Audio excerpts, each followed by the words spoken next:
So I had a piece of perfect toast today. Perfect toast. Yes. Don't get me started. You know how I feel about the soap cutting videos. No. This is different. No. This is everything different. that's perfect. It's called perfect toast. Oh. So It's literally not imagine a perfect. slice of toast that is square, but about half the size. Okay, so take like a reduce it in concentrated form by size of traditional toast. Okay. And it has 9 grams of protein and 5 grams of fiber. It has real slices of carrot in the toast, but does not make it sweet because I'm not a big sweet toast fan. It's called perfect toast, which potentially leads to the perfect morning. So I'd like to think that indirectly, Mindful Athlete Training, which powers another edition of the Head Game, was sponsored today by Perfect Toast. That's just in Have my you ever own had brain. Ezekiel bread? as well as my Focus Tea. Right. Lipton's newest brand, by the way. We're shouting out a lot of ads here. Well, I mean, it's If part they of my want to own throw regimen. money If our one way, sticks. It's part of my regimen, you know? I mean, Yeah. they're Lipton's new line of tea. So, okay, let me It's get called this straight. Focus. Yes. You wake up, you get some Focus tea and perfect bread. I had perfect toast before my Focus Tea. And when do you swim? In between. Ooh. In between. Is that like the jelly in the middle? Like, is that really? It may be. It's my jelly, for sure. I got a new pair of goggles. Okay. That's- Did you that's do always the exciting. ones the sunglass style? I did not. How horrible are they when you take them off? I'm a little bit more old school with the goggles. I like them to kind of get like inside my eye sockets. Yeah, so Like you're Suction. constantly opening your eyes and really get the airtight seal. But I noticed something about myself in the water just this morning, and that is that I'm not really good on flip turns. Was never my strength, but the process of swimming with your head down as you're kind of taking stroke after stroke after stroke, while monotonous, unto itself is therapeutic. And I came to this conclusion because the pool that I swim in is a salt saline solution pool. So it's not that hard, abrasive chlorine. And I don't know if it's reminiscent of the ocean enough that it kind of makes me feel a little bit more relaxed. But in forcing myself to get in the water early in the morning, after my perfect toast, but before my Focus Tea, seems to be working for me. So I just kind of wanted to throw that out there. Do you have a perfect toast moment for your mornings in general? Is there something that you might have that really infuses you with energy? Yeah, well, I walk my dog every morning, so if my dog doesn't bark at another person, it feels pretty good. And I got a little bit up a little earlier today. It's foggy in our area, so I was kind of Heavy fog today. Yeah, I was the only one really out there, and it was kind of just peaceful, just walking my dog, and it's really nice not to kind of be under tension sometimes. Right. it's really nice in the morning when no one's awake. I almost do the same thing every morning, and it's with my cat, Sophia. Shout out, Sophie. I know she's listening. She, every time I wake Is up. it Sophie or Sophia? Both. Depends how I'm feeling about her. Okay. She's very bad. She's super fat. Is probably it 'cause of me. Sophie when you're angry? No, Sophia. Sophia. Yeah, And then punch. Hi, Sophie. Like, Okay. but every time I wake up, she's also waking up, and it makes me happy. And then I say good morning. So she lays She with helps. you? Yes, She every does. day. Yeah, She does. every night, and then she's like, "Are we up?" And she goes down to eat her food, and then she sits by the door so I can let her out. And she goes and like she hunts snakes and stuff. She brings them back to me. Nice. So It- she has a wild side. Oh yeah, She she gets was out a stray there. cat. She actually inserted herself into my house. I'd find her in my house, and I would give She her back infiltrated your home? completely. She put a hole in the window, and I know that she was my neighbor's cat who was from Poland, who we don't really talk to. And I was like, "Hey, your cat's in my house again," and she'd be like, "Oh, it's okay." And I was like, "I don't know if the language barrier. It's your cat's in my house again, like literally." And then eventually, I just adopted her. And the neighbor From was, your neighbor? And the neighbor was cool with that. Like a fox had bit her, I was like, I used Wow. to be a She pre-vet. needed medical attention. Right, so I knew exactly what to do. I said, I have to surrender my neighbor's cat because I know she won't take care of her to my local rescue shelter. They'll do their thing. 2 weeks later, I said, please call me so I can adopt her back for my neighbor who knew nothing about this, didn't know where her cat was. And then the lady said, yeah, we called the owners because we have a chip in her. And I was like, oh no. And they're like, they actually told us that they gave the cat to the neighbors. Are you the neighbors? And I was like, what?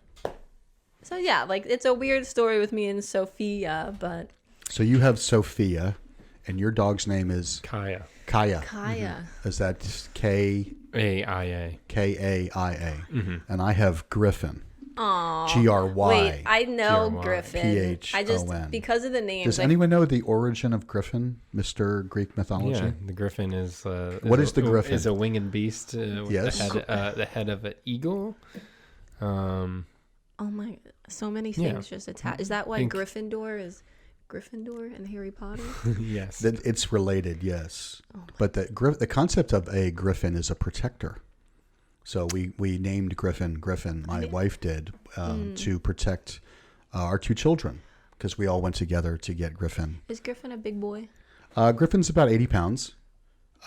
He is He's a big boy. a blue-eyed English shepherd. Oh, So he's black and white of different markings. It looks like he has a white eye and a black eye, like the concept of a black eye if you get punched. So it kind of looks like he's Like the wearing Target a mask. dog. Yes. We originally wanted tricolor, but then they let us know that a blue-eyed beauty was part of the mix, which is quite rare for an English shepherd. So we snatched up Griffin.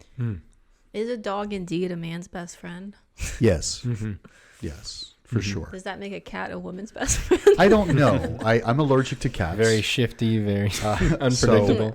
I can't really align with the cat world, but I always have. I think it's because I always liked Egypt. okay. And cats I found were initially brought to America to bring good luck. And normally they are Did you get something bit? fall on me. No? Are we talking about aliens again today? I don't remember what I was saying now. Well, I think here's something that'll get you back on track. Who is this week's Who's Got Game candidate? Okay. That definitely got me. We need I like a know. music, like who's got Right. game? All right. Michael's Right. staring at me like The focus He'll T. get on that. The Stop focus looking at T me. is starting to kick in. I'm just letting you know. So I had Jimmy Butler. Oh, Now you we did. can still talk about Did you make Jimmy a game Butler. time change? A game time I made a game time substitution? change on the way here. Oh, wow. I Oh, want look to at you. change it to Joel Embiid. Ah, Why? No. No, you guys have no idea. No. I thought you were going Because- Jamal Murray. I know. It's going to give me something. Because No. I'm the Who's Got Game picker. Okay. And All right. Fair enough. it is him because yesterday he posted. I'm going to have a mindful munchkin while you Okay. you lay it in there. Go ahead. He Get in po- there. Get after it. He posted a picture of his new baby Arthur.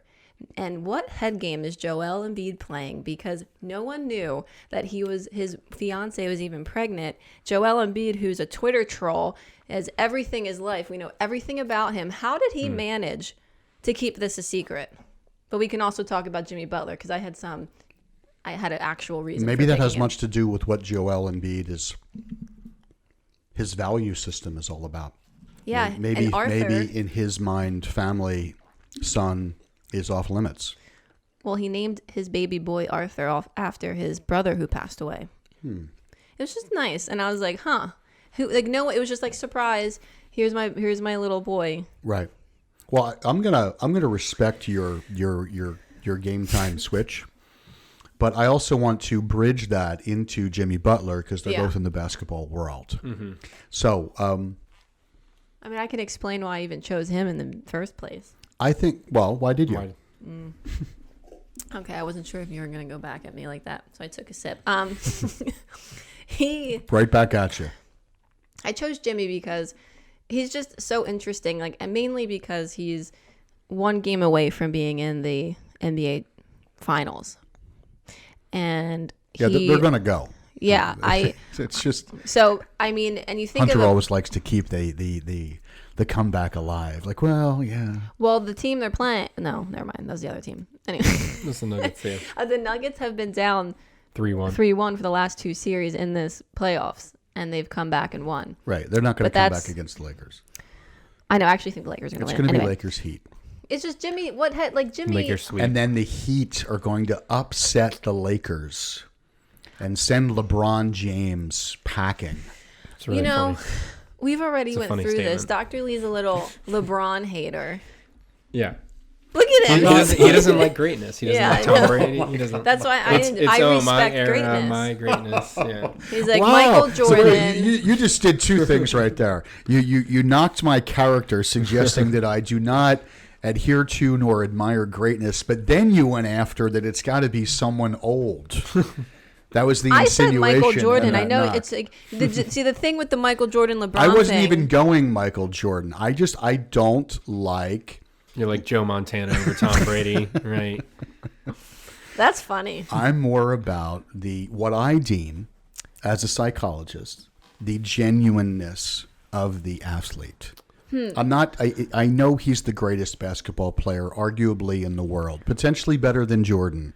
I'm not a Jordan versus LeBron argument kind of guy. Basketball's not my game, except in the virtual world when I dunk over Dr. Stevens. Ooh. Virtual.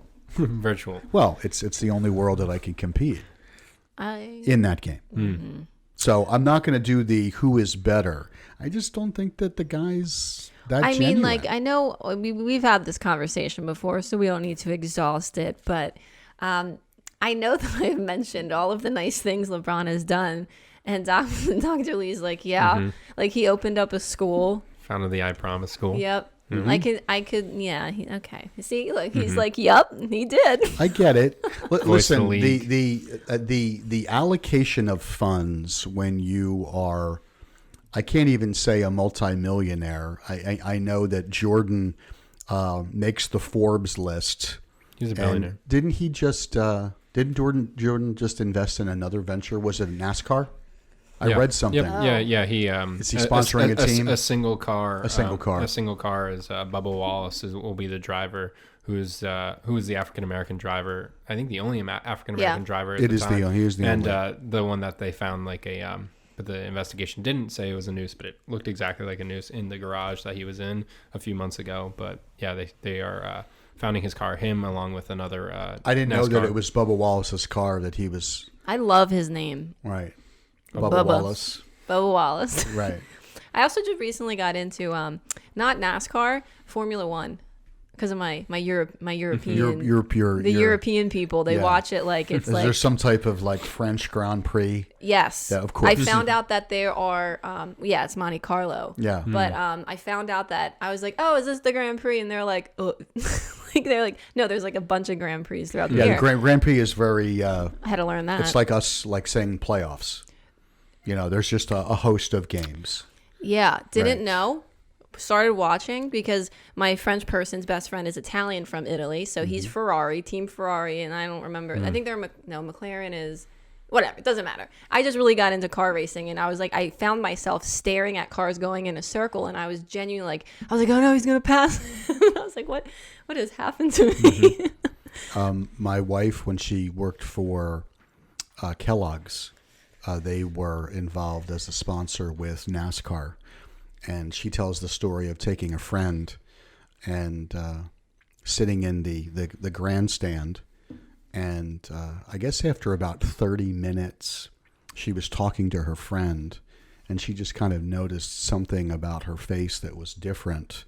And she just put her finger up and kind of rubbed her face. And her friend's face was had a very light mist of rubber particles Yeah. that get burned off of the tires. And then her friend reached over and did the same to her, and then they started looking around, and everyone, it's like soot, is covered that's with crazy. burnt Interesting. rubber particles that are floating around in the air as a fine mist. It's the benefit of being up close and personal with NASCAR. I don't know why that reminded me of this. While I was watching it, I was thinking of BioQ, how important that could be for any driver. They're driving around for what?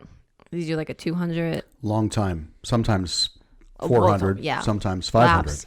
Yeah, and they're I don't know what they do now to train themselves mentally for that, but I know we would I mean we have a trouble taking a 4-hour test. Mm-hmm. Their neck, core, everything's engaged for that long. There's a lot of reaction time training that drivers do because sometimes they have to make those quick decisions, Oh yeah. you know, to avoid a wreck or to recorrect themselves if they're losing control. Keep in mind, they're going, you know, really, really fast for a long period of time. The G-forces that are being exerted on the body also is another factor of endurance that I think we as fans or onlookers don't take into consideration. Mm-hmm. That's another factor of really endurance that the drivers have to manage. Jimmy Butler just had a video. I don't know, Hunter. I feel like you would have seen this with me. Okay. Did you see the video that I think it was last year in the summer. He went in with I think it was either NASCAR or Formula One driver. He sat in with him, and he was like, let me out. Like They were Jimmy just tours the world or something. yeah, like like he that. just went like a straightaway, but he was like the G-forces, like they have a camera inside. Speaking of Jimmy Butler. So what head game is Jimmy Butler playing right now on the precipice He wants of going to to the NBA actually. I Finals? think he's the closest to something I've seen the Michael Jordan mindset in my generation. Mm-hmm. Like he left the Sixers. Why? Because he wanted to win. But what kind of statement does that make, though, about his mental approach? I'm sure Jimmy Butler being, you know, one of the best NBA basketball players presently, that he brought to the Sixers when he was here that somehow, some way didn't fit. So then he just picks up and moves. I remember when he left, and I remember there was a lot of hush-hush as to why he left. But now, hindsight being 2020, when you see the mental strength coming into question of the Philadelphia 76ers, the work ethic of Joel Embiid, the mental reps, if you will, that Ben Simmons has been taking in order to develop more of an outside shot that he's comfortable shooting during the game. I remember Jimmy Butler last year. There was a clip that they had of him encouraging Joel Embiid to shoot his 3-pointers. And he's kind of harassing him on the court, like, shoot it, take it, take it. And he was questioned about that in a post-game interview and said, hey, listen, you know, the guy needs to take his shots. And he was talking about just his philosophy of, Hunter, you and I were talking about this, making this as an analogy, as a training mechanism for one of our other interns in the practice, was that like a 3-point shooter, if you have the ability to shoot and you don't take your shots, that's more of a problem than taking your shots and missing them. Right. Yeah, the Wayne Gretzky mentality of you miss 100% of the shots you don't take. And what we're really looking for, too, is as we kind of go back to Jimmy Butler and why he didn't work or why he didn't fit in the culture, I would say more so was the issue, the culture of the Sixers in terms of the mentality that it's hard to get out of the losing mentality of the tank. I think it's hard to get out of the mentality of kind of, you know, raising, I guess, your talent in a way that's kind of nurturing, but also overprotective helicoptering of making sure that everything is okay. And Jimmy Butler comes in as a veteran, as an experienced veteran, as someone who played with the Chicago Bulls for a while and came to the Sixers with that dog mentality. And people didn't like that because he pushed buttons. He challenged people. He wanted the ball in his hands at the end of the game, and other people wanted that opportunity, but then haven't been able to seize on it since. And going to the Heat really adopted that. The Heat formed around that. The Heat was a younger team, but they didn't have that same mentality of like being nurtured as the Sixers culture did for their talent. And so they were able to be more accepting of that mentality. And then all of them kind of took on that persona, similar to what Jimmy Butler was like. We're the underdog, doubt us, you can't beat us, we're going to fight till the end. Doesn't matter if we're down 15 with 2 minutes left, we're going to go at it. And I think that mentality has enabled the younger core of that team also to step up. Yeah. I think, too, when there's someone who allots a certain degree of mental strength in how they go about their job, I think that, one, that creates a lot of energy. But, two, I think it almost warrants a degree of respect. And why I say that is because very often in sports, in really the task of human performance, people become much more comfortable with engaging in a stereotypical role because that's simply what everyone else does. And I think even more so in today's world, the notion of leadership, mental strength, or even assigning some degree of responsibility to others of my back is broad, my back is wide, hop on. I'm going to show you not how to play, but how to think, how to engage, how to lead. I think that that's happening more, but I still think there's hesitation there. So when you think about the psychology of performance and you think about all of the benefits that psychology typically encourages, I think there's still a fair amount of people out there that when they hear the word psychology, they may go to the other side or the other side of psychology, so to speak, of what is psychology bad for? How can it hurt me? How maybe does it manipulate me? When you think about interaction, when you think about advertisements, when you think about, I was just saying the other day to one of my clients, they had a podcast. They were listening to a podcast, I should say, and it was all about sales. And they were talking, it was a man and a woman, they were talking on their podcast on LinkedIn about how you need to infuse more energy and you need to be more aggressive. And he was sharing with me, and I said, well, don't overlook the psychology of the sale. And he said, what do you mean? So then it kind of takes me back to, well, psychology, both good and bad, what does it encourage? How does it help us push through a particular situation? How does it help us make decisions? But why do people sometimes steer away from that?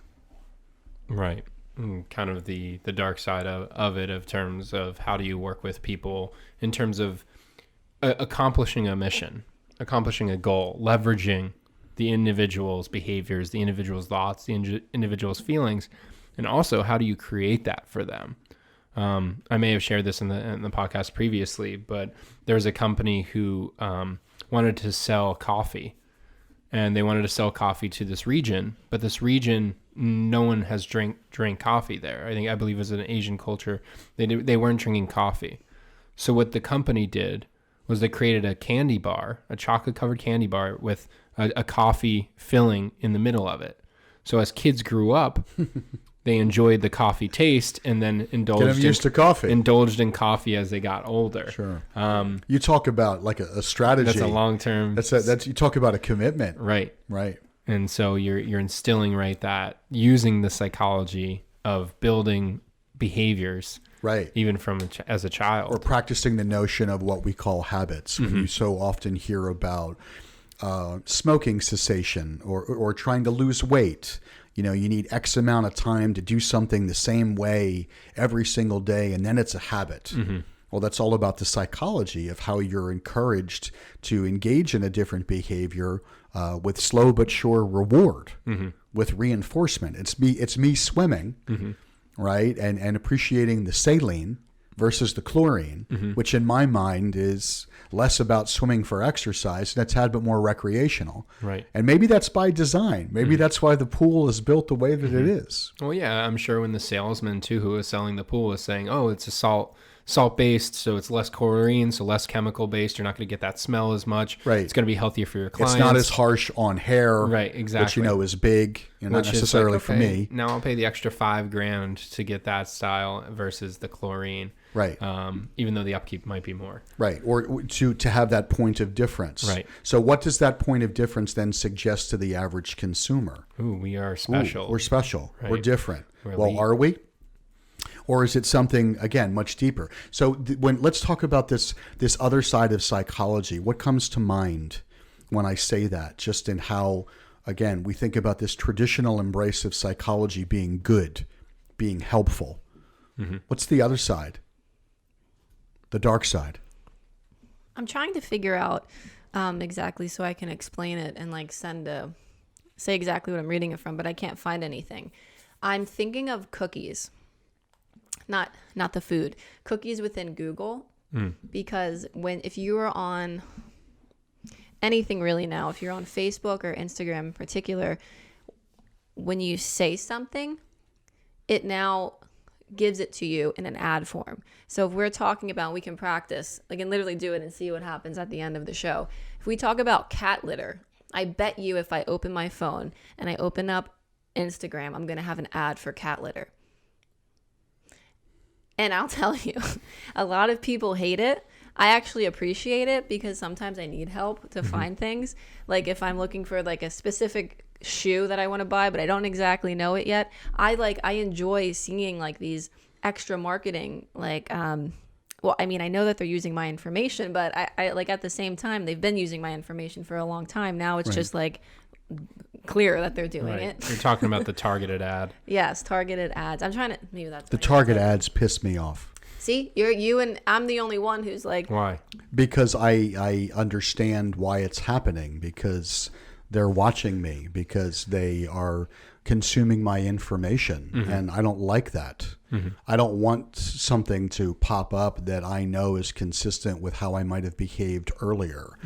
I see it more, and I'm not trying to, make this more than based on our discussion, but it's almost like an invasion of privacy. Like I don't, that's not why I operate my phone.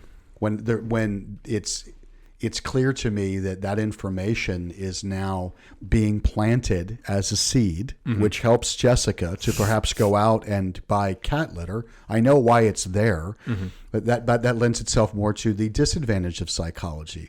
We've talked on past shows about neuroscientists that are writing code in social media platforms. They're delaying gratification, so you check your phone more often. We're fostering addiction, man. Right. You mean if you don't have some type of issue with that, you will when you have kids someday, Hunter. It's making ease of access, right? It's making things. That's one way of looking at it. Well, what I'm saying more so is like that's their intention is. That's not their intention. Their intention is to get a sale, right? Right. But the notion of like this is easing access, right? We are going to make it more simplistic for you to find the things that you need to. And technically, if companies don't have that resource, then they are lacking out in their ability, and they don't have that database. So use Google. You can partner with Google, and you can use Google's ad revenue or information on yourself. And I'm wondering, just because I'm not necessarily as familiar, like were there techniques maybe previously before the internet that people were though gathering data on individuals so that they can then target market, send an ad, send a newspaper specifically to an individual that would then still be the same? It's just now the overloading of it. Right. I'm sure, to your point, that there's been decades of that, and research has existed within markets of how to increase sales or to make it seem a little bit more, or should I say, make it easier for you to buy something or invest in something because it's being provided for you. I guess to your point, it's so much in my face. Right. That as it pops up, it's like an uninvited guest shows up at my party. I picture the general store manager in a Western of tracking what his clients are picking and then putting that more towards the front of the store. Yep. Right. Like that's something that's still done today in terms of. I know in terms of Wawa, right? If you look at the Lay's display, right, they have the chips kind of all laid out. If you don't have Wawa in your area, a convenience store, and they have like the chips that are all lined up. That is actually not managed by Wawa. That's managed by the chip company. Will actually come in, will set up that display and actually refill that, and so that it is looking pristine and precise every single time. A buddy of mine had a cookie route for Pepperidge Farm. Right. So you can buy a route, and then all of the inventory comes to your home. His wife was pissed off because it completely took over the garage, and the car couldn't go in the garage because he had 70,000 cookies in his garage. But he went out every morning. Early bird gets the worm. He's replenishing his stores on his route. He's facing up his product, making sure that if he had an end cap, that it was looking tight, professional, clean, because that increases the likelihood of sales, that you're walking up and seeing a nice, neat, clean presentation. Ooh, what's that? It's I'm going to go buy. Of that psychology. This is what I see. It's clean. It's neat. It's organized. It must be a good brand. It must be a good product. So I'm going to eat it. Right. Yes. And even though if the product isn't necessarily the best for you. Oh no, well, I think to the contrary, Right. That's the psychology, which some would suggest is more of under in the guise of this discussion, a disadvantage is going to draw you in, Right. And you're going to push through that it's not good for you, McDonald's. because you like Shout out the way McDonald's though. You're great. Right. Best fries, but still. right, Yeah, their psychology of the McDonald's of making it family friendly, right? Of bringing people in this is a nice environment to come, and yet the food that you get is very low cost, yet very bad for you. right. Have you guys? And I'm gonna ask you to help me out, Jess. I forget I think it's called is it The Founder? It's the McDonald's stories, the Ray Kroc story. What's the name of that movie? I think it's called The Founder. Is it called The Founder? There's a McDonald's movie. There's multiple, but yeah, this no. one is about the This founding is of it. this is the movie that you want to see. Founder, not I'm. This is the I'm like movie thinking of that like you want to Ronald see. McDonald. And I'm going to bring it full circle here. And so it's going to take maybe. Yeah, Yes. The Founder. Thank you, Michael Keaton. He was a milkshake salesman, and he had this milkshake dispenser that he was going to the old soda shops, and it could make, I think, like up to 6 milkshakes simultaneously. And it was kind of like the Ferrari of the old single milkshake makers, and he was having a difficult time selling them. Make a long story short, he comes across the very first and only at the time McDonald's, which was run by 2 brothers, Yeah. and he goes and he gets a hamburger. And he's just completely taken by the experience and the efficiency of the shop. So he befriends them. He gets involved in the business. The most telling part of that movie for me is Ray Kroc, as a salesman, convinces these 2 brothers that are think about the wrong side of psychology. Takes these 2 brothers that are completely content with their single restaurant. The patrons that they have, the burgers that they sell. The one brother is more front of the house, business minded. The other brother is more like the mind behind the burger, so to speak. And there's this scene where Michael Keaton, aka Ray Kroc, convinces the brothers to consider a better way to make a burger. And they go out to an open parking lot. And with chalk, they map out the floor plan of a more efficient way to build a burger. And it is the birth of the standardization of McDonald's. So that's what Ray loved about it. So Ray didn't found that. Ray saw that because Ray was traveling around with these big, bulky milkshake machines trying to sell them. And he was going to these drive-in stops where you have to drive in. The waitress has to come out to you. You get metal fork and ceramic plate. You get a tray. It falls. Sometimes it's slow. And then he sees people just walking up to the door, getting it in a bag. Oh, you just throw away the wrapper. You just eat it in the wrapper. You eat it with your hands. He's like, what is this place? And it's like Mecca. And it was, the speed burger or whatever they called it, the fast burger. Right. Mentality. The of how efficiency of and they're working. They did it for like 8 hours. They did. On like a tennis court where they're drawing in chalk. Yeah. Mapping out in chalk how you could rotate your body and go from the lettuce station to the tomato station. One squirt of building your ketchup, burger. 2 squirts. Exactly. Right. That's the birth of standardization. Right. And if you think about, in large part, the psychology of what we're trying to do at Mindful Athlete Training through standardization is approaching the notion of mental skills training to all people in a more efficacious way that's targeting the very things that get in the way for athletes, specifically the role of mental fatigue. And it's a completely different environment, obviously, but the core principle of trying to figure out a better mousetrap and then making that mousetrap so efficient that everyone needs to have one is an aspect of psychology unto itself that some people can embrace with open arms, I should say, and others are quick to reject because they don't like the way it makes them feel. And I think where it kind of goes to is like that civic duty at the long term is once you start to get people in, how do you maintain that course of this is the product for a purpose, for positivity versus the other side of psychology of how do we just get more people in with the sacrifice of the the goal, right? And the intended purpose of maybe initially they were to make the best burger and to make a family oriented thing, but then eventually it was like they became like a real estate company. Right. Right. And so it's how do you make sure you maintain that essence of your business?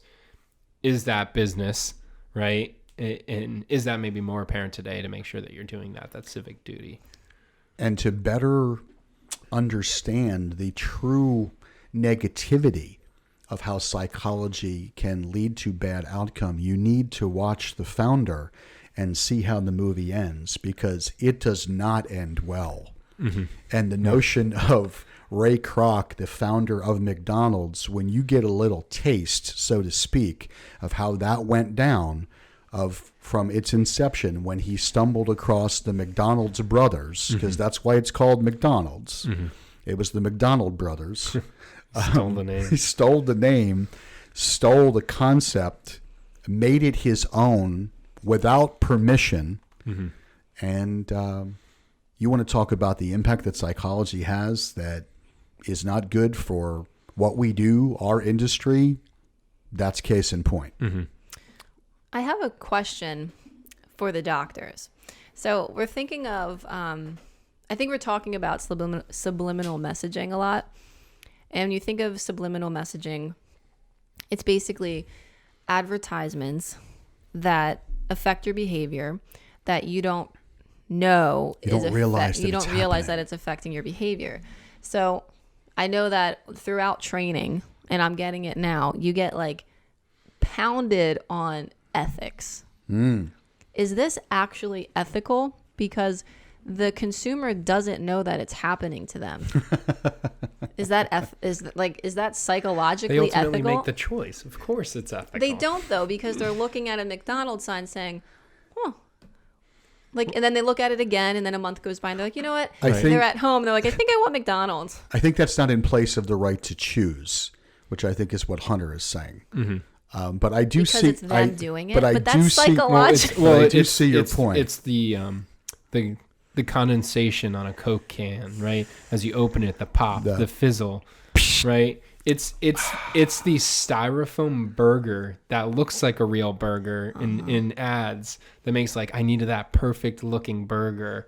And then you go and then it's kind of a slop mess, but close to it, I guess. And it's like, oh, I'll just eat this because it's the advertisement is definitely, it's made to manipulate in a way for you to then want that product. Right.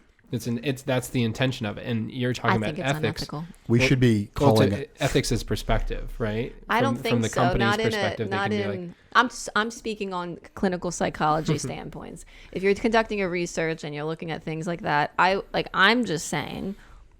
What if it's a medical technology that would help people and that product and you manipulate to bring it to me? Well, what would be because the it's case? clinical psychology? I think the ethical standard is going to be higher, because the assumption is that we're directly impacting working with human behavior. Mm-hmm.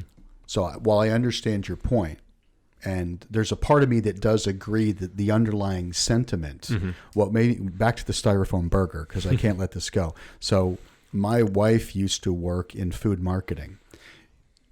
You would be absolutely blown away if you knew what they do in commercials to make things look appealing. I believe there's like YouTube videos. Yeah, they've on highlighted it where they now. put like oil is the syrup pouring over pancakes. Glue is the milk in a lot of cereal ads. When you see like a droplet of milk coming off a spoon of like a nice hearty flake, they actually take the burgers. This is my personal favorite.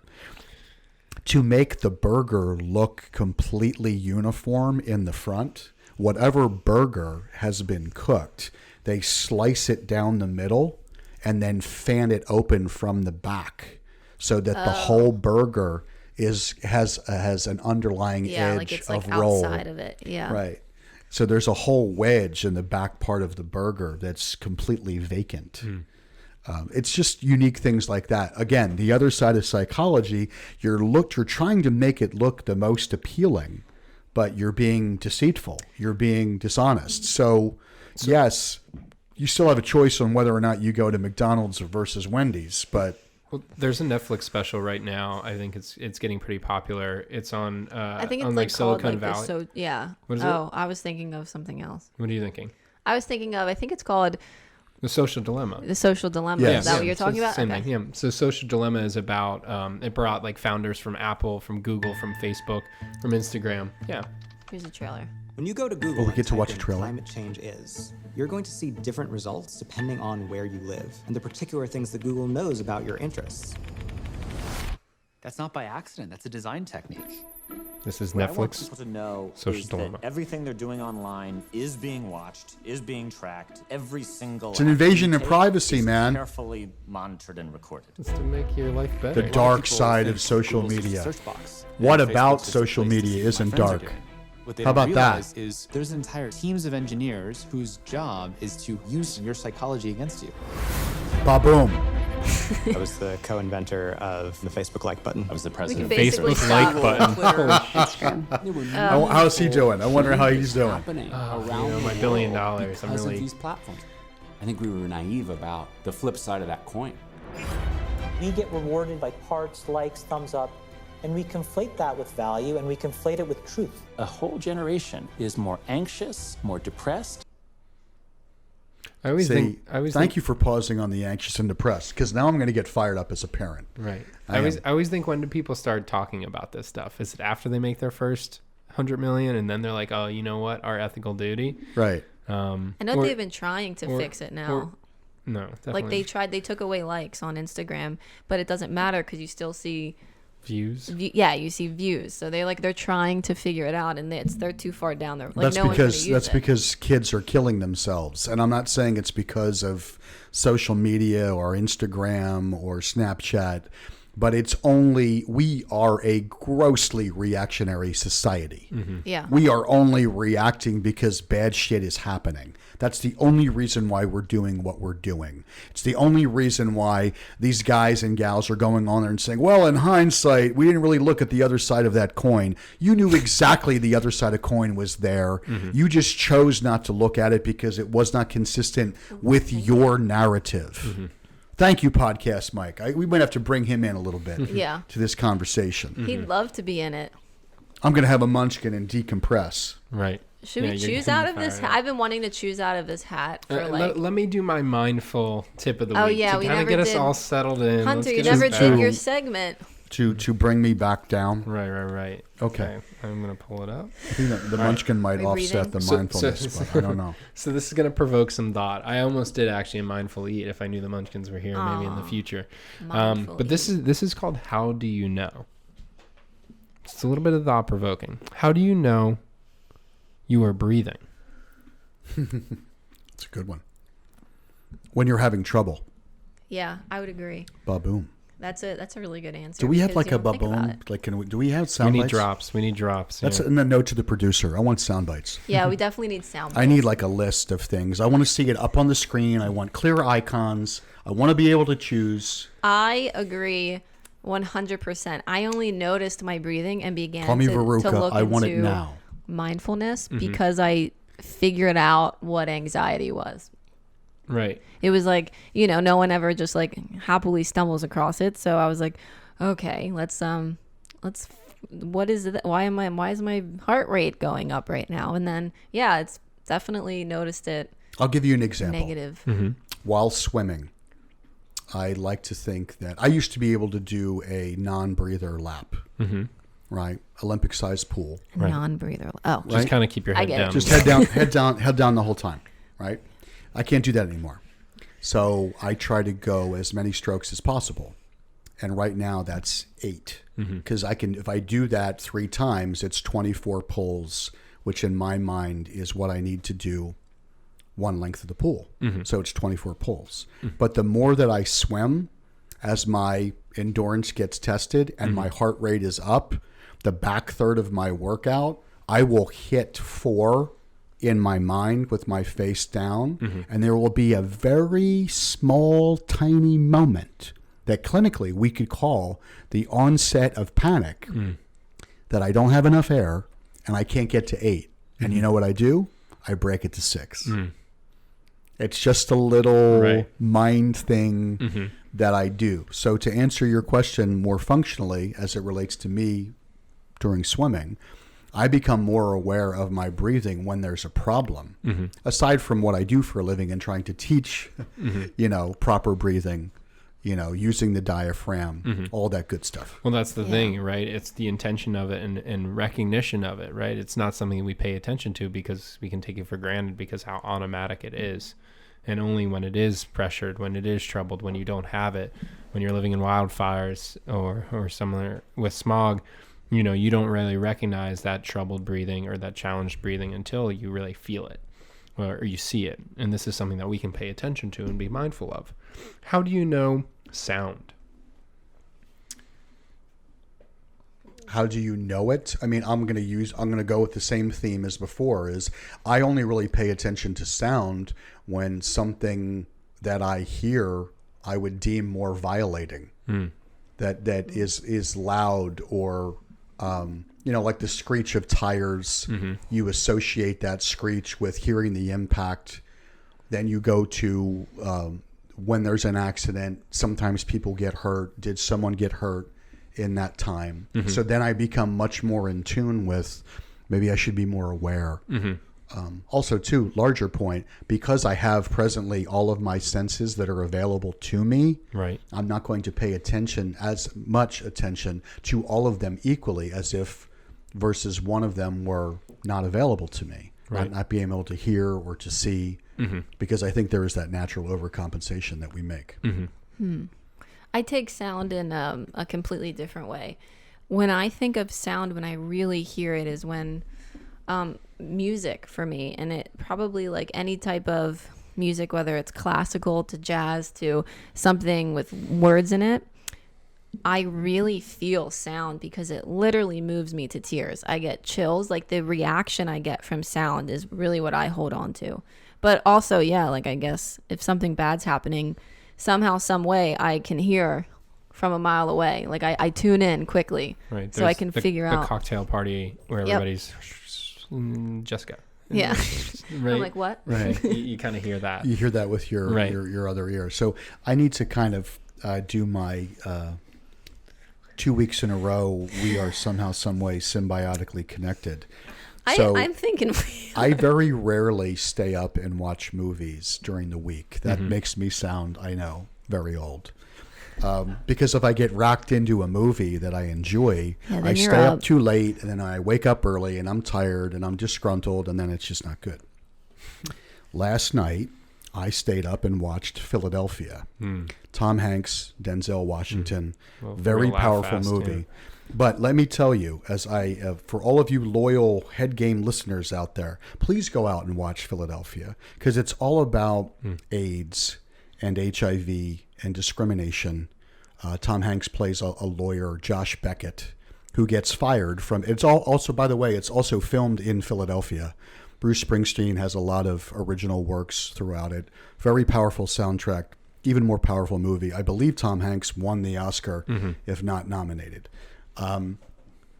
And there is a scene where Tom Hanks is dying. Denzel Washington is really the only lawyer who agrees to represent him for a wrongful termination suit. Tom Hanks is suing the law firm that fired him, which he believes he was discriminated against for having AIDS, for being a homosexual. And Tom Hanks has an IV in on a walking pole in his home, and he is listening to opera. And it is an Italian operatic female. And Denzel is kind of saying something along the lines like, how can you listen to this? Like, you don't even know what she's saying. And he walks Denzel through because he understands Italian. But his point is, you don't need to know what she's saying. Just listen to the changes in her pitch. And he goes on to narrate what she is saying, and he is so moved by it, Tom Hanks, that he begins to cry. It's one of his best, in my opinion, pieces of work on film.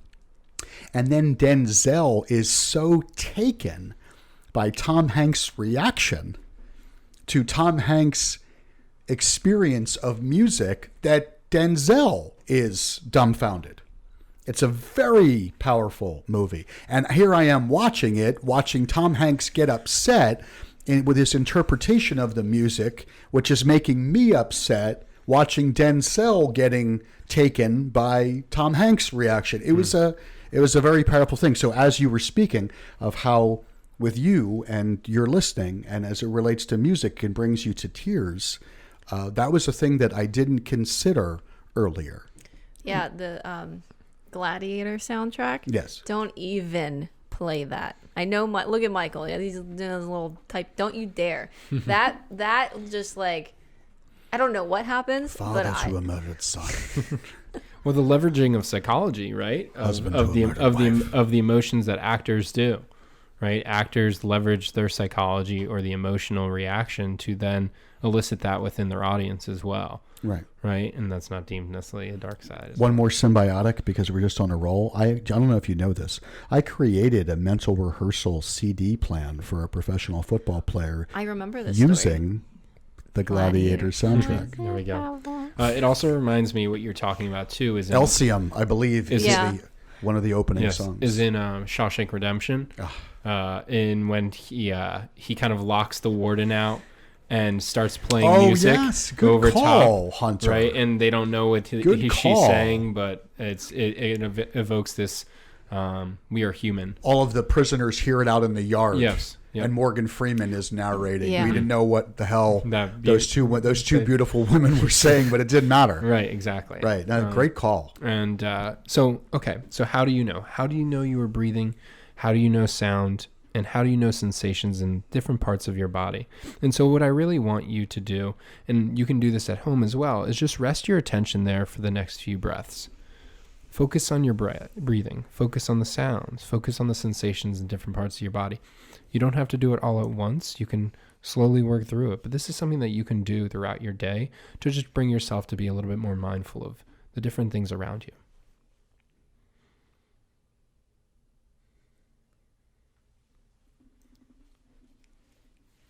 I really shouldn't be the first to speak, but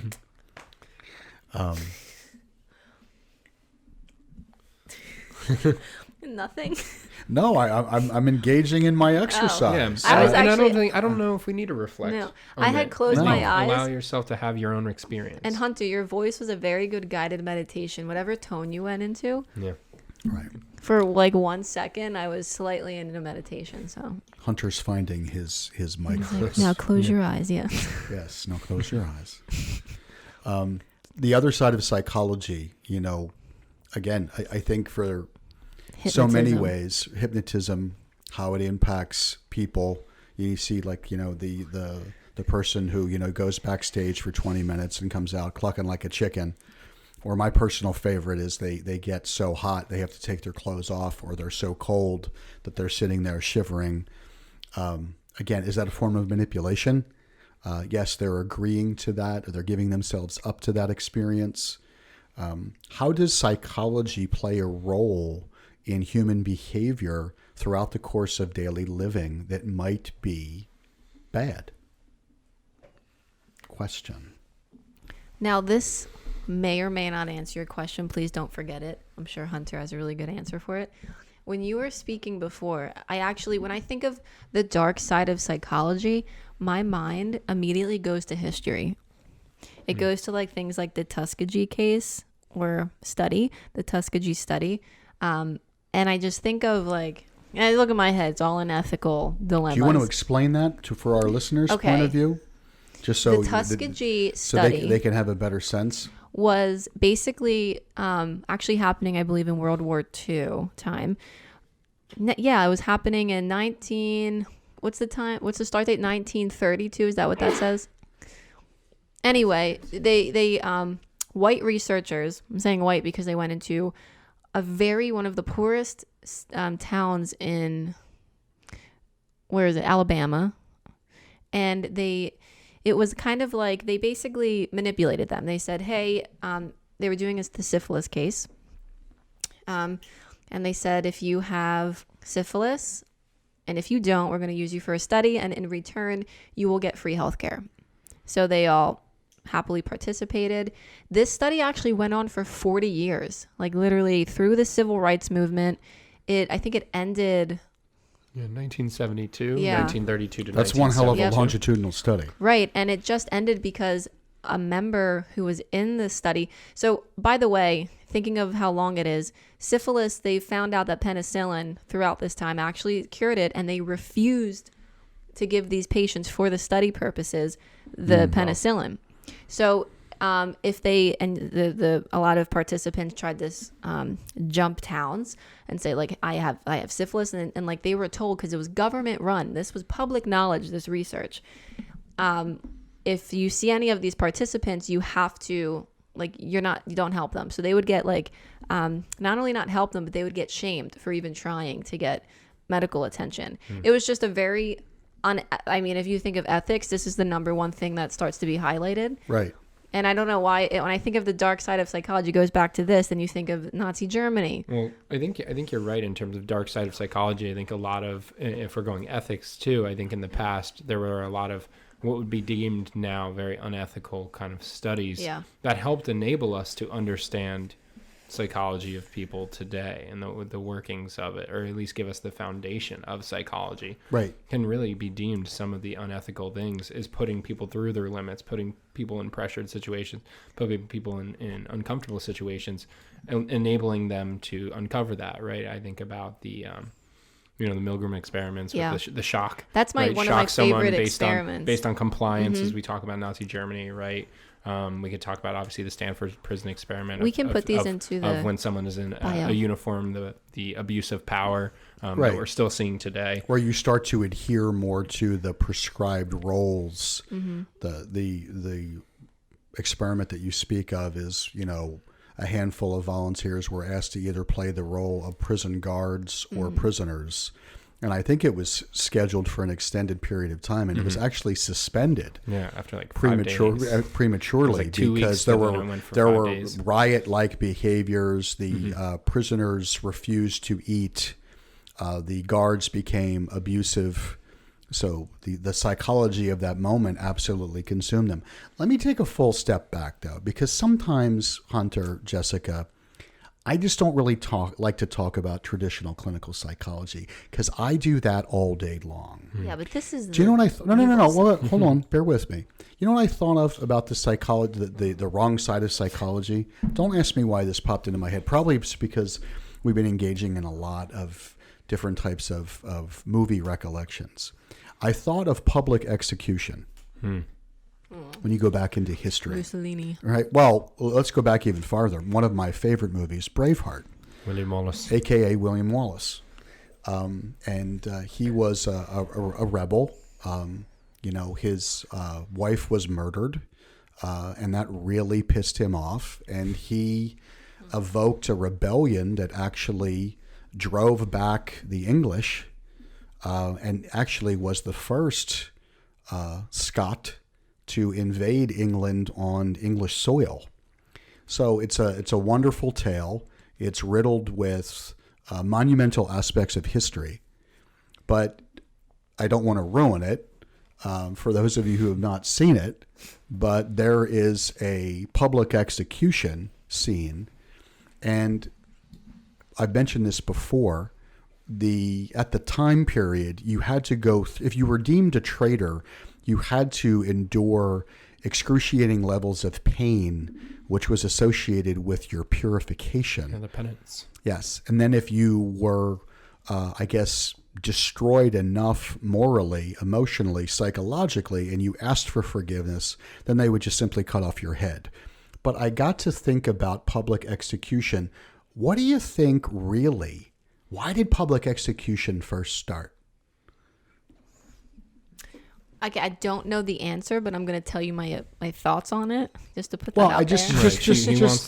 just speculate on it.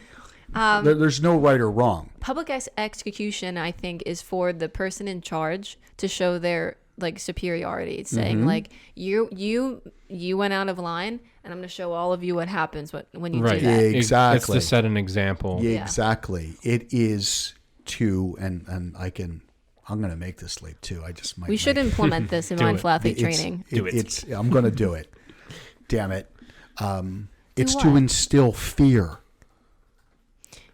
It's to instill fear, which is the number one way to stay powerful.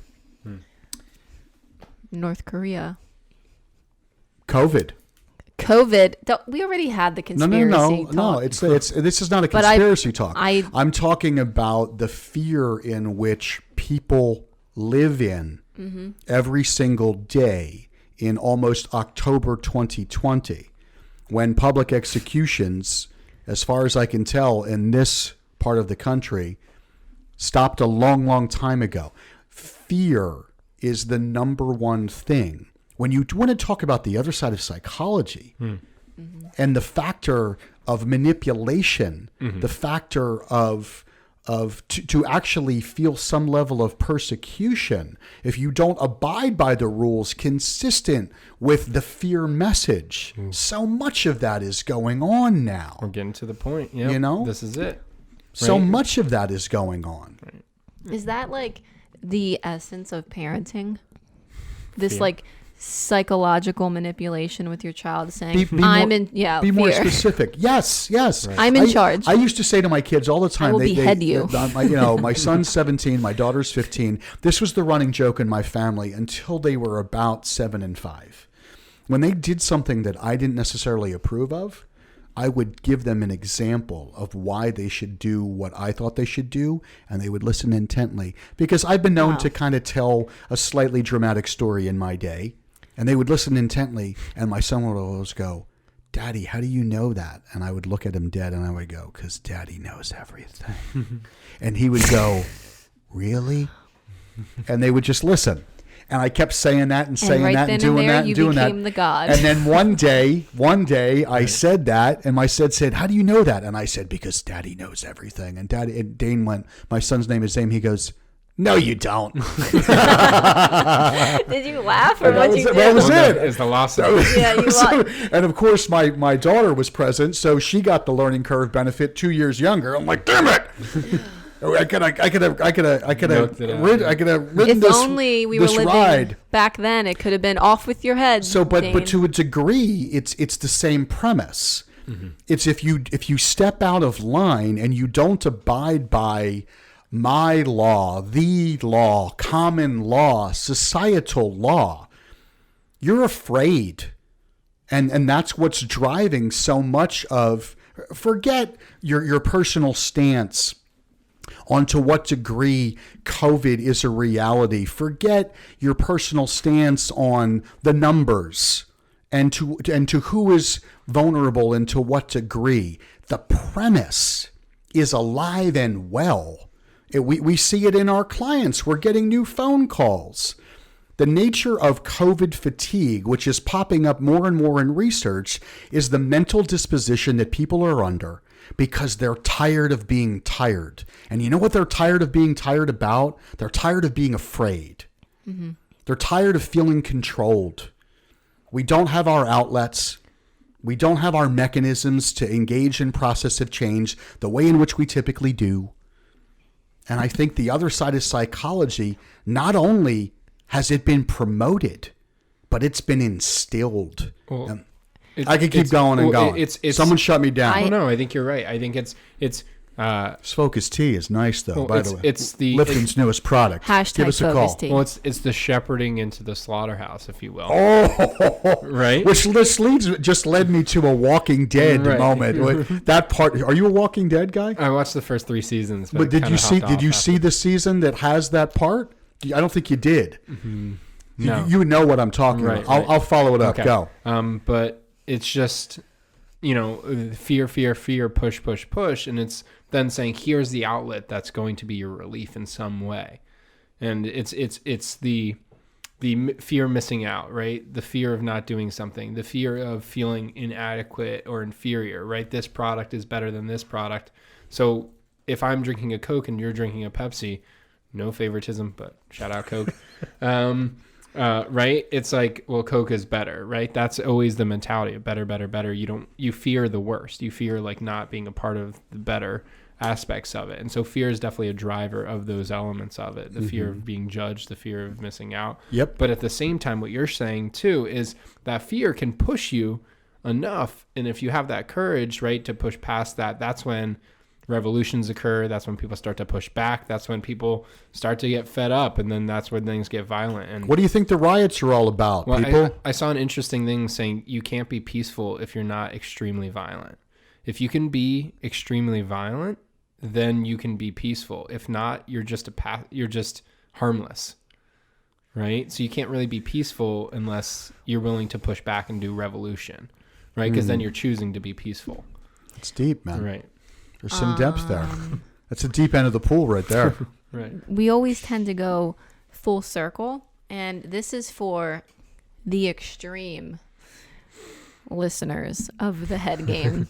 If you all remember, right in the beginning of COVID, Dr. Picarello and I had a podcast episode really encompassing the fact that we believed that COVID was the greatest psychological research experiment ever to be created. I think we called it lab rats. We did. We are all lab rats. Right. And now we're seeing the end of it. You just explained it. At the end, what happens with the human lab rat? Yes. We're done. We're finished. I don't know I'll if get COVID. Let me go outside. I don't know if the end of it is not near enough. Did you see that the doctor? I'm sorry. Did you see the doctor who came out? Like she's from China, and she came out and said they did this on purpose. Yes, I saw that interview. Now Have it you was seen on that, Hunter? CNN. No, I didn't see it. Yeah. Yeah. Yeah. So basically, So I think we you're were just right. spreading fake news, guys. Everything's Hey fake man, news. it's on TV. It must be real. Right, right, Yeah. right. It must I see be it on my true. phone. I see it on my phone. Right. Someone liked it too. It's on my so Twitter feed. It's a collaborative Yeah, but okay, report. but here again, right?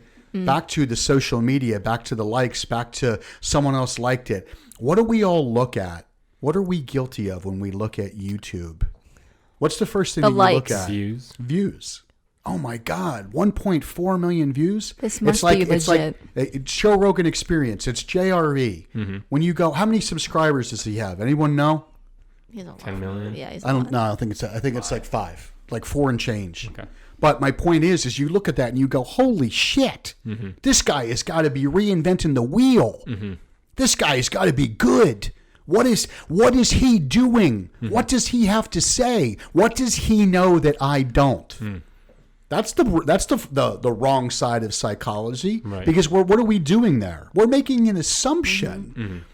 We're full on buying in, and you can bet that people are subscribing without even knowing what the Joe Rogan Experience is about or his story or where he's coming from, because 4 million, give me a fact check. I want to know how many people. I'm going to say 4.6 million. I'm going 6.2. What's yours? Saying I picked it up recently. Come on, spit it. 7.3. Actually, I have no idea. Drum roll. 9. Wow. Wow. Closer with the 10 9.6 originally. million. I don't know. Joe. Maybe I don't know what I was looking at. I will tell you Wow. though, there's going to be a fight. There's a really big fight this ridiculous. Saturday, by the way. And when I watch these fights, I really enjoy him in this background. Right. Really knows his stuff about fighting. He does know his stuff about fighting. He's been in the world for a long Yeah. time. And he actually does it. He performs it. So to what extent have I we saw Senator Palpatine lived on there, in a way, Michael. lived in a world? To what extent have we lived in a world where psychology, which I'm assuming we all got into at some point? Why did you get into psychology? Found it. No, I got into psychology because one personal experience that my family went through that was helpful to kind of have a better understanding of it too, but really is to better understand myself and how other people work. Right, especially in a team dynamic, in an individual performance dynamic as well. Yeah. And I can relate to others as well. How about you? I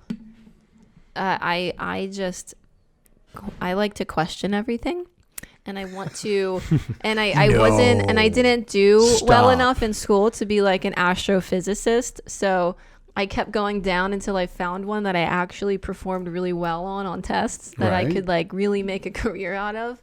But who knows where I'll end up? No one's stopping me from being an astrophysicist. No. Maybe you are.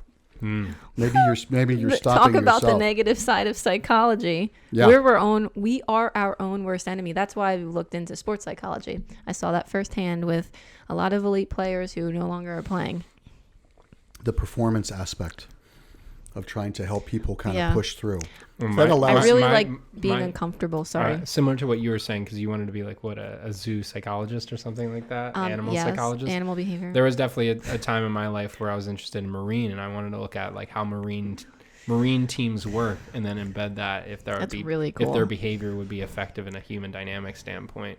Right. I'm saying like team effectiveness again, how orca whales can like hunt a seal in a packed mentality. really- how they effectively communicate. Obviously unique. part whale, ways. part dolphin. I'm actually going to be conducting Call a me Orca. research on being. Actually, Dr. Lee, Podcast Mike, call me Orca from now on. That's your call sign. I don't want this to say dark. I want a call sign. I don't want this to say Dr. Lee's Mike anymore. I just want it to say Orca. What's that? What's that? Why is that? Where were Come you? on, man. Where did he just go? Don't you remember the spirit animal? And I'm half dolphin, half whale. Hunter said that's an orca. All right, man. That's it. So I've been dying to spin the helmet. Let's do it. Who Spin it. You want to spin it? You want to spin it? You While spin we're it. spinning it, You're guys. Why closer. do we need to spin it? You have- Why can't we just reach it? Because I spin want to it. spin it. Because you get the long reach. I'll spin it. Spin it. Such a pretty spin. Look at that. See who it points to. That's you. That's you. Spin the bottle. Wow. Go ahead, man. You pull one. No, you, No, it Oh, I hit do. to you. you. Yeah. All right, jeez. What am I supposed to do? I really want to Pick one out, and I guess then we can talk about that topic of what it elicits, what it thinks about, what it reminds you of. we're gonna analyze this thing. Just say Sasquatch. Squidward? Oh, I don't know who Squidward is. Please- just Okay, for the- hold on. just- Pull up a video of so Squidward. if you had to explain this, right? So you don't know who this is. Oh, so, okay. So if you had to envision said this, Squidward. whatever this is it a topic? Is it a person? Is it like what is that? What does that make you think of? I think of SpongeBob, and I think of like something at the bottom of the ocean. Squidward. I think of like Bookward, Bookworm. So Squidward is a character who is part fish, when it has tentacles, that's really intelligent. There. It's pretty good. It's pretty spot on. It's actually extremely spot on. right, right. Who is Squidward? He's I- in, he's I in ge- He's I- SpongeBob. Squidward. He's Okay. from He's in SpongeBob. I SpongeBob. genuinely and don't- He's the a neighbor. squid. He's the neighbor. Yeah, he's a squid who like plays the clarinet. He's like he likes to think he's a very intellectual person, but sometimes isn't. Yeah, so you're spot on. Actually, there's a meme now that says, like, literally growing up is you start as Patrick, go Call into me Orca. SpongeBob, and you end as Squidward. Because everyone hates Squidward when we were watching it. Like, Squidward's like, he's like the old man who's grumpy, who's too serious, and now we all are Squidward. Like, we get it now that I'm in the age. He wants to be alone. He doesn't want SpongeBob and Patrick bothering him and knocking So on he's his a door. loner. He's a loner. He can be, yeah. But he like, But he more has like is- a soft heart. Like yeah. I think there's certain episodes that I think show his like that he grows.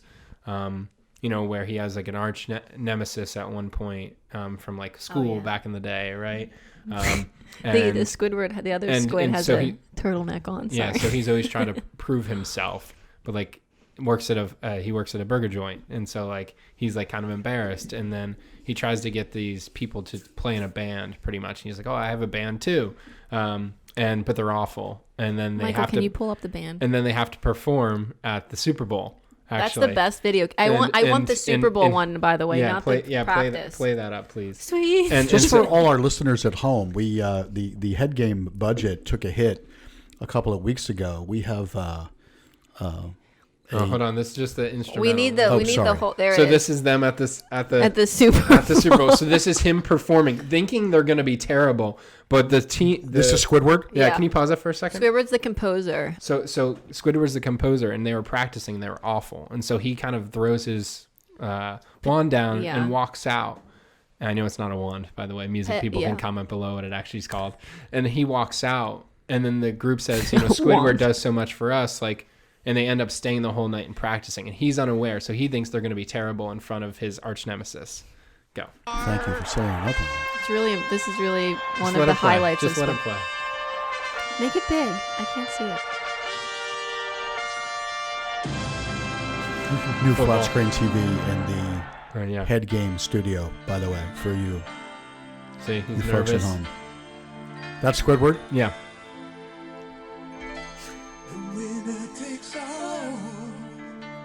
So good. This is iconic on My Generation, by the way. So he's surprised. It's Plankton. Yeah, playing. And then SpongeBob comes in.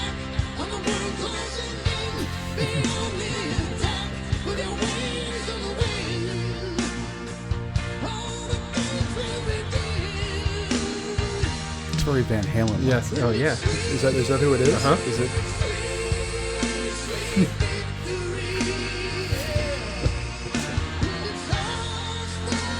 We were all like 10, just Yeah. like. Is it weird that I have chills?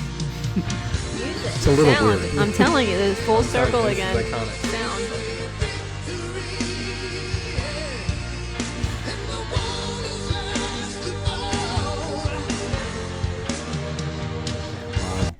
Yeah, We could let it go on They and end on. up in tears, like So the football fans, The fanatics that have their face paint on Right. and their armor. I want you to go again because there are some older references in there. Oh, Can we spin it? Yeah, spin it again. We'll do one more. How about that? You have to spin it like better.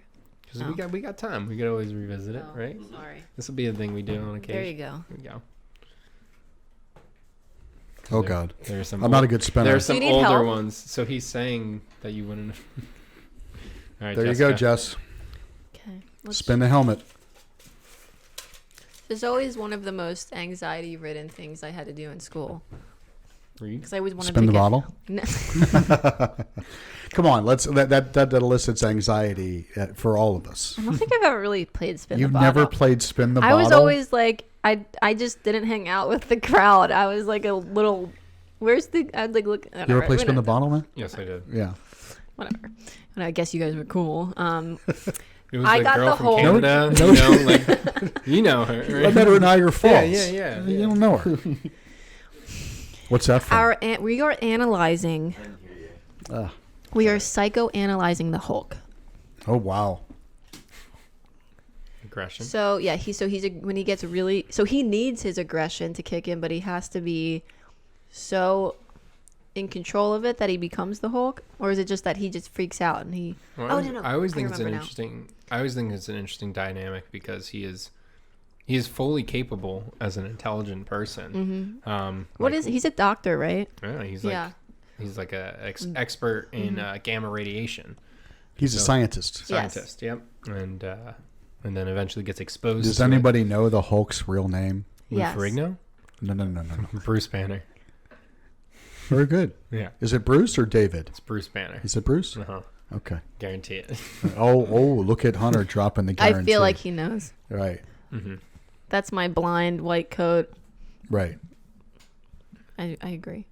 Yeah. Yes. concur? The Hulk Oh, yeah. when he gets There he is. Dr. rage. Robert Bruce Banner, a physically weak, socially withdrawn. My eyes are really good. No, I can't see.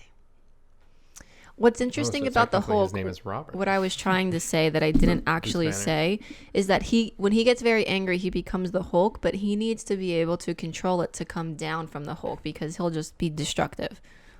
So like he has this one girl, he can help. Is it the Black Widow who he's in love with? Natasha Romanoff. When he sees her, she's the only one who can help him come down from being the Hulk. He'll literally just take over. Right. Throw So I things. actually grew up when the TV series with Lou Ferrigno was popular, who was, a bodybuilder, and when he morphed from Dr. Banner to the Hulk, he would rip out of his clothes, and he was very green and had shaggy hair and huge, like overgrown eyebrows, almost Neanderthal-like was the makeup.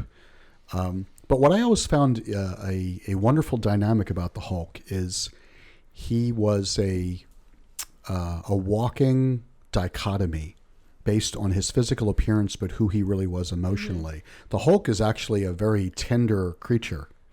He, yes, what makes him, you guys, of course, know that Dr. Banner only turns into the Hulk when he gets angry. when something gets him angry. In the original TV series, they would often associate anger with pain.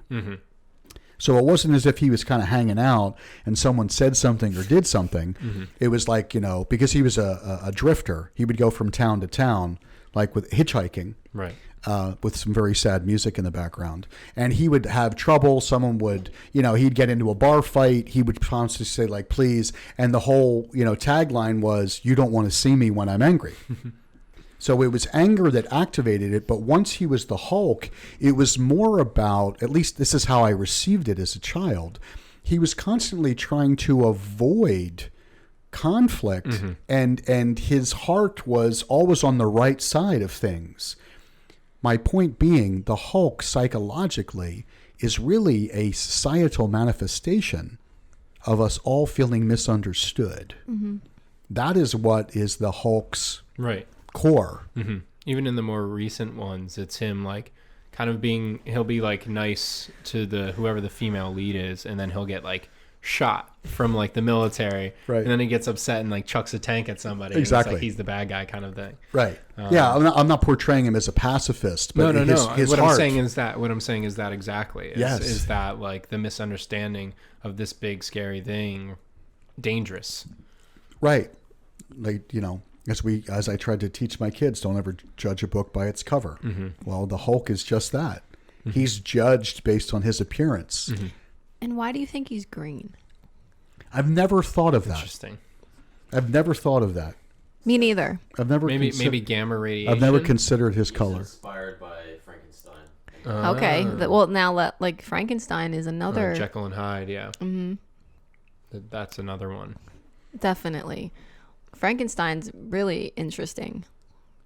Actually, that makes so much sense now. I was going to say he's really similar to the Hulk. Forgetting that we're talking about the Hulk. Being misunderstood, being really but a he's tender like really, creature. yeah, he's Yes. tender, yeah. It's like the Hunchback of Notre Dame. So interesting that we're talking about like creatures being soft, right? Why do you think, I guess, maybe creators create this softness or this more tenderness within their creatures? Because I think the duality of man is one of the greatest secrets of interest that many people try to tell in whether it's their creations, their animations, their book writings, their storytelling, their movie making. It's how can we look one way and feel another? Because there's so many human examples Pulls you in of that. It's- Yes, I can relate to that. absolutely.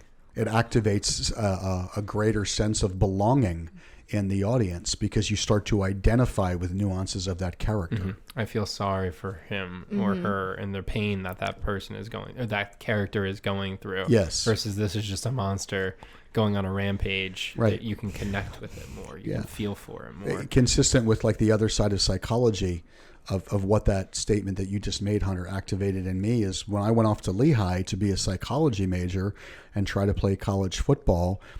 I remember, first of all, like my Psych 1 class where the professor would walk around. It was a large lecture of about 300 people. He would walk around with a Nerf football.